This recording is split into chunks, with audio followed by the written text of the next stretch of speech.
Hey guys, what's up? So I'm just gonna show you how to speed up your computer. So this is one of the many ways available. So firstly, I am assuming your computer is up to date.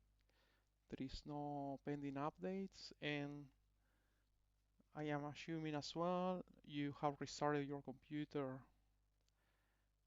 So we are going to search for about.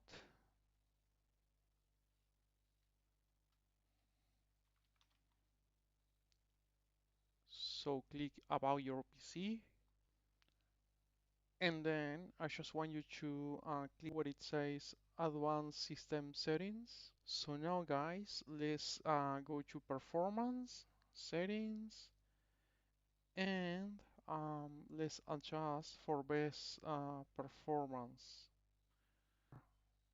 So I might recommend to leave some of them ticked, but just for this case scenario, just let's adjust for best performance and leave everything untick so you can see the difference.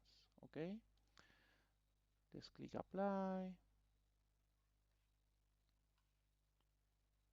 let's click OK, and now just reboot your computer. Just want to make sure you have restarted your computer and you will notice the difference. Thank you.